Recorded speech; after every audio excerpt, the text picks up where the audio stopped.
नमस्कार दोस्तों, today we will learn next part of money and credit from class 10th economics. First we will take up the content of the lesson. Medium of exchange we have studied in first part, money we have studied in first part, and other forms of money we have also studied in first part. In this part, we will study about term of credit, sources of credit, and try to complete sources of credit in India and self-help groups for poors. तो ये जो slide है इसमें सारे contents हैं जो हमको इस लेसन में पढ़ने हैं. मीडियम ऑफ एक्सचेंज ये हम लोग पढ़ चुके कि एंशियंट एज में बार्टर सिस्टम काम करता था. मनी के आने से बार्टर सिस्टम ख़त्म हो गया क्योंकि बार्टर सिस्टम की एक प्रॉब्लम थी, double coincidence of wants. Money के आने से वो डबल कोइंसिडेंस ऑफ वांट्स समाप्त हो गया. और मनी एक ऐसी चीज़ है जो हम वस्तुओं के लेन देन में और सर्विस सेवाओं की प्राप्ति में हम यूज़ करते हैं. और रिजर्व बैंक ऑफ इंडिया जो गवर्नमेंट की अथराइज्ड बॉडी है वो मनी के बारे में, करेंसी के बारे में सारे राइट्स रखती है. अदर फॉर्म्स ऑफ मनी, इसके अंतर्गत हम लोगों ने पढ़ा है कि बैंक जो है उससे हम जुड़े हुए हैं और एज ए डिपॉजिटर हम लोग अपना पैसा बैंक में सुरक्षित रखते हैं. बैंक पैसा डिपॉजिटर का जमा रखता है और साथ ही साथ चेक की फैसिलिटी प्रोवाइड करता है. हम लोग अपने द्वारा जमा किया गया पैसा कभी भी निकाल सकते हैं. ऐसा डिपॉजिट है वो जो हम डिमांड के द्वारा प्राप्त करते हैं, इसीलिए उसको डिमांड डिपॉजिट भी कहते हैं. जब हमारा बैंक में अकाउंट होता है तो बैंक की ओर से एक चेक की फैसिलिटी मिलती है और उस फैसिलिटी का उपयोग करके हम लोग पेमेंट कर सकते हैं उसी तरीके से जिस तरीके से मनी या करेंसी होने पर हम पेमेंट करते हैं. तो चेक जो है वो एक अदर फॉर्म्स ऑफ मनी है जिसका हम डे टू डे लाइफ में भी यूज़ कर रहे हैं. और जो नेक्स्ट टॉपिक है उसको हम लोग इस लेसन में कवर करने की कोशिश करेंगे. Let's start. Credit, loan. हम लोग जो बैंक में पैसा जमा करते हैं, बैंक वाले क्या करते हैं उसको, banks keep only A small proportion near about 15% of their deposits. हम लोग जो बैंक में पैसा जमा करते हैं लगभग बैंक वाले उसका 15% डिपॉजिट के रूप में रखते हैं कैश में. और this is kept as provision to pay the depositors who might come to withdraw money from the bank on any given day.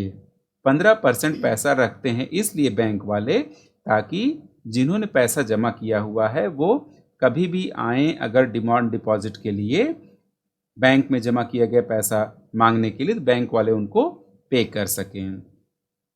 Since on any particular day only some of its many depositors come to the withdraw cash, the bank is able to manage.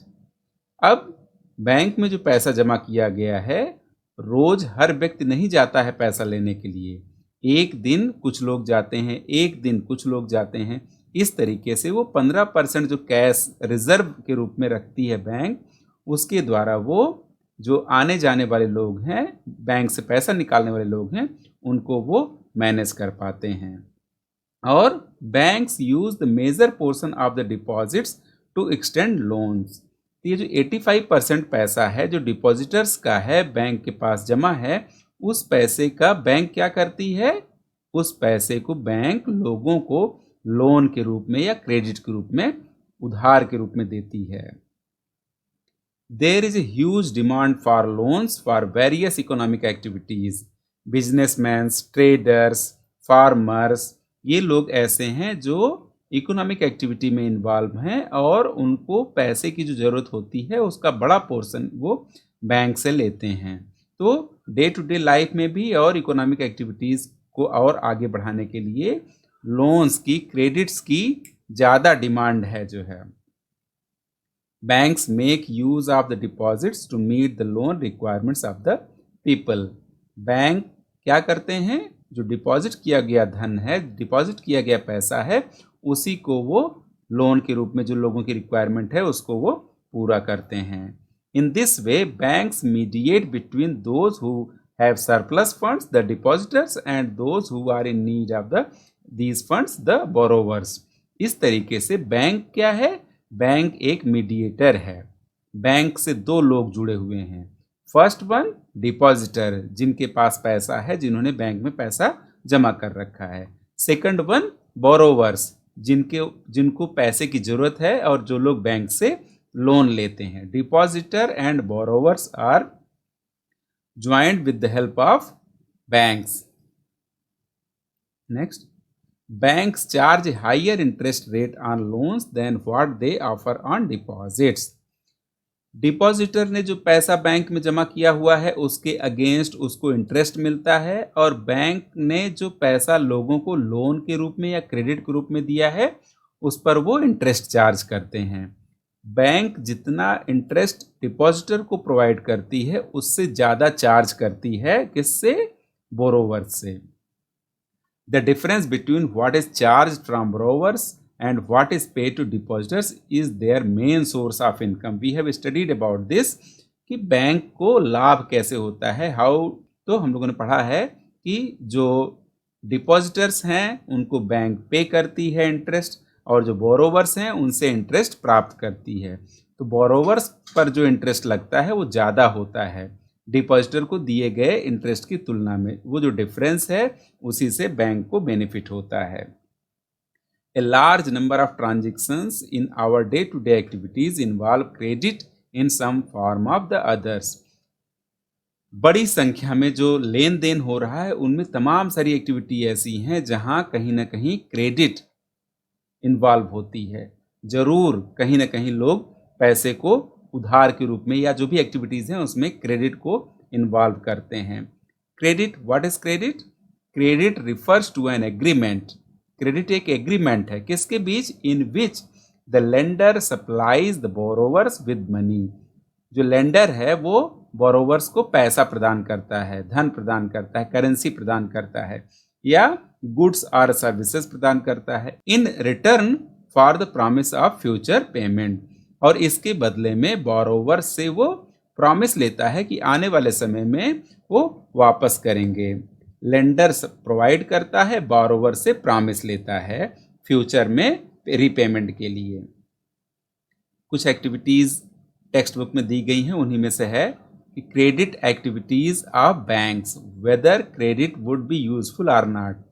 जो ये loan लोग लेते हैं, credit पर पैसा जो लेते हैं लेंडर से, उससे बेनिफिट है या नहीं, किस पर डिपेंड करता है? Depends on the risk in the situation, कि लोन लिया गया पैसा कहाँ किन परिस्थितियों में यूज किया जा रहा है और वहाँ रिस्क कैसी है। First one is festival season. इसमें एक व्यापारी है जो लोन लेता है और उस लोन लिए गए पैसे से व्यवसाय करता है, जूते बनाता है, और जूते को बेचने के साथ वो लेंडर्स को रीपेमेंट करता है और प्रॉफिट गेन करता है। दूसरी सिचुएशन है credit in for crop production, खेती के कार्य के लिए लिया गया पैसा। इसमें रिस्क ज़्यादा है, क्यों? क्योंकि फसल अगर अच्छी आती है तो आप रीपेमेंट कर सकते हैं, फसल खराब हो गई तो रीपेमेंट नहीं कर सकते हैं। इसीलिए कभी कभी ऐसे लोग जो उन कार्यों में पैसा लगाते हैं जहां रिस्क के चांसेस ज़्यादा हैं, वो डेब्ट ट्रैप में फंस जाते हैं। Terms of credit. क्रेडिट की क्या शर्तें हैं, कब हम पैसा ले सकते हैं, या जो पैसा लेते हैं लेंडर और बोरोवर के बीच में क्या एग्रीमेंट होता है।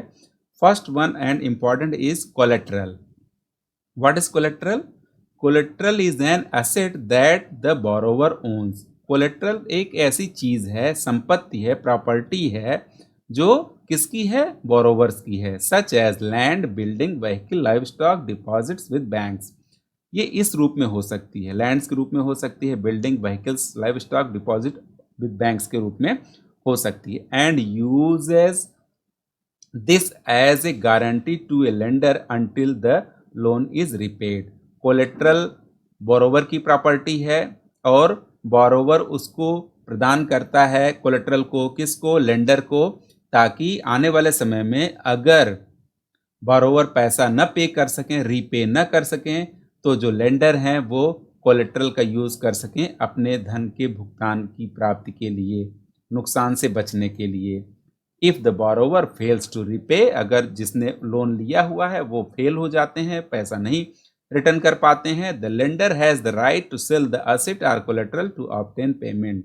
ऐसी दशा में जो लेंडर है वो क्या कर सकते हैं, कोलेट्रल को बेच करके अपना पेमेंट प्राप्त कर सकते हैं। Property such as land, titles, deposits with banks, livestock are some common example of collateral used for borrowing. एक मेन चीज, कोलेट्रल किसकी प्रॉपर्टी है, बोरोवर की प्रॉपर्टी है। किसके पास गिरवी या रिजर्व के रूप में रखी जाती है, लेंडर के पास रखी जाती है। क्यों, ताकि अगर भविष्य में बोरोवर रीपे न कर सके तो लेंडर उस कोलेट्रल को बेच करके नुकसान को पूरा कर सके। टर्म्स ऑफ क्रेडिट क्या हो सकते हैं, इंटरेस्ट रेट क्या है, कोलेट्रल एंड डॉक्यूमेंटेशन रिक्वायरमेंट क्या है, and the mode of repayment together comprise what is called the terms of credit. Interest rate, collateral and documentation and the mode of repayment. Mode of repayment means आप monthly जमा करना चाहेंगे, पैसा return करना चाहेंगे, 6 महीने में रिटर्न करना चाहेंगे, साल भर में रिटर्न करना चाहेंगे, इस तरीके से इन सब चीज़ों को टर्म्स ऑफ क्रेडिट के रूप में काउंट करते हैं, जो बोरोवर और लेंडर के बीच में क्रेडिट के प्रोसेस के दौरान ही हो जाता है। इन सब के बाद ही क्रेडिट का प्रोसेस कंप्लीट होता है। The terms of credit very, terms of जो क्रेडिट है वो अलग अलग स्थितियों में अलग अलग हो सकता है। किस पर डिपेंड करता है, बोरोवर और लेंडर के बीच में डिपेंड करता है। आप किससे पैसा ले रहे हैं, किससे लोन ले रहे हैं। अगर आप बैंक से लोन ले रहे हैं तो वहाँ टर्म्स ऑफ क्रेडिट अलग होंगी। अगर आप दोस्तों से ले रहे हैं, व्यवसायी से ले रहे हैं, व्यापारी से ले रहे हैं, ऐसी दशा में जो टर्म्स ऑफ क्रेडिट हैं वो वैरी करेंगे। सोर्स ऑफ क्रेडिट, कहाँ कहाँ से पैसा लोग लेते हैं या जहाँ से भी क्रेडिट मिल रही है उसको हम दो भागों में बांट सकते हैं, formal sector and informal sector. What is formal sector, the formal sector comprises of banks and cooperative societies. ऐसे सेक्टर फॉर्मल सेक्टर कहलाते हैं जो बैंक्स के रूप में हैं या कोऑपरेटिव सोसाइटी के रूप में हैं, या दूसरे शब्दों में जिन पर किसी न किसी तरीके से गवर्नमेंट कंट्रोल रखती है, उन्हें हम फॉर्मल सेक्टर कहते हैं। इनफॉर्मल सेक्टर किसको बोलते हैं, the informal sector consist of money lenders and friends and relatives, merchants and landlords. ऐसे सेक्टर इनफॉर्मल सेक्टर कहलाते हैं जहां पैसे का लेन देन किससे होता है, फ्रेंड से, रिलेटिव से, मर्चेंट से और लैंडलॉर्ड से। इन पर गवर्नमेंट का कोई कंट्रोल या कोई फोर्स नहीं है। जनरली फॉर्मल सेक्टर में जो टर्म्स एंड कंडीशन है, टर्म्स ऑफ क्रेडिट हैं, वो फिक्स होते हैं और वो सबके लिए लगभग एक जैसे होते हैं। लेकिन इनफॉर्मल सेक्टर में टर्म्स ऑफ क्रेडिट वेरी करता है, अलग अलग हो सकता है। Source of credit in India, Bharat में कहाँ कहाँ से क्रेडिट मिलती है, क्या व्यवस्था है, इसके बारे में। The RBI sees that the banks give loans not just to profit. हमने पीछे पढ़ा है कि बैंक कैसे प्रॉफिट प्राप्त करता है, बोरोवर्स को लोन प्रोवाइड करके। लेकिन RBI नज़र रखता है, कंट्रोल रखता है कि बैंक वाले केवल उन्हीं को लोन न दें जिनसे उनको बेनिफिट है, but also to small cultivators, छोटे लोगों को भी, स्मॉल स्केल इंडस्ट्री, छोटे उद्योगों को भी, टू स्मॉल बोरोवर्स और छोटे कर्जदारों को भी, ताकि छोटे से लेकर के बड़े तक सबकी ज़रूरत पूरी हो सके। जो कम पैसे वाले हैं उनको भी लोन मिल सके फॉर्मल सेक्टर से, और जो ज़्यादा पैसे वाले हैं उनको भी लोन मिल सके फॉर्मल सेक्टर से। Periodically, banks have to submit information to the RBI on how much they are lending to whom, at what interest rate. जितनी भी सारी लोन की, क्रेडिट की एक्टिविटीज़ होती हैं, समय समय पर बैंक वालों को, RBI को अपनी रिपोर्ट देनी होती है कि उन्होंने किसको पैसा दिया है, कितना पैसा दिया है और क्या इंटरेस्ट रेट है। There is no organization which supervise the credit activities of lenders in the informal sector. इसके पहले जो हम लोगों ने पढ़ा कि RBI बैंक पर, कोऑपरेटिव सोसाइटी पर नज़र रखती है, उन पर कंट्रोल रखती है, और बैंक और कोऑपरेटिव सोसाइटी भी कहीं ना कहीं रिपोर्ट प्रोवाइड करते रहते हैं कि उन्होंने कितना पैसा किसको दिया हुआ है किस रेट पर दिया हुआ है। या आप ये कह सकते हैं कि Reserve Bank of India is as a government supervisor to control the activities of loan, but there is no organization which supervise the credit activities of lenders in the informal sector. informal sector के ऊपर कोई नज़र रखने वाली कोई संस्था नहीं है. Compared to the formal lenders, most of the informal lenders charge a much higher interest of loans. इसीलिए क्योंकि informal lenders के ऊपर कोई ऑर्गेनाइजेशन या सुपरवाइजर बॉडी नहीं है, इसीलिए informal lenders ज़्यादा इंटरेस्ट रेट चार्ज करते हैं लोन के ऊपर. Thus, the cost of the borrower of informal loans is much higher. इसीलिए borrowers के ऊपर जो लोन्स का जो चार्ज है वो बहुत ज़्यादा हो जाता है. Higher cost of borrowing means a large part of the earning of the borrowers is used to repay the loan.